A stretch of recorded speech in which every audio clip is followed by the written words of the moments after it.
The final match of the Meghalaya Cricket Association's Senior Men Challengers Cup was held at Polo Grounds, Shillong on the 9th of April 2022. Famed Indian cricket test captain Mohammed Azharuddin had arrived in Shillong to attend the match this morning.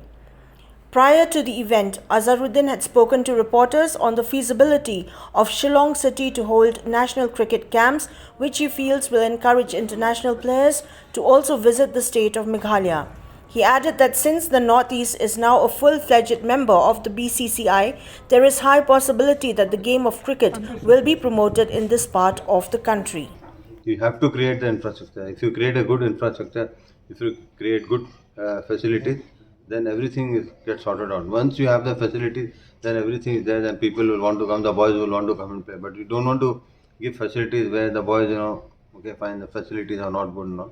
But I think, with due respect to the board, I think the board is really helping to northeastern states to really go forward. And I think everybody in the northeastern states are working very hard to get the infrastructure right.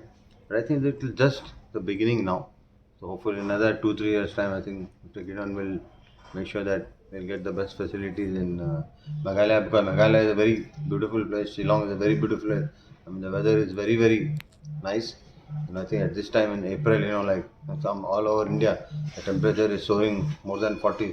Today, I think the temperature is not even close to 25. It's much lesser than that.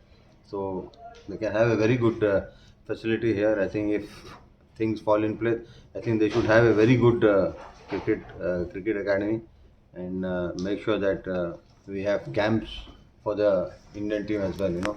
Have so much good facilities that they should have camps for the team also, because that will make a big impact. Because some players from India coming and practicing here and in the camp, it makes a very, very big impact. So hopefully, I mean, in the future, I'm sure that will happen, because the weather is very nice, beautiful weather, and the setting is nice, and then you have people who are very friendly, very friendly atmosphere.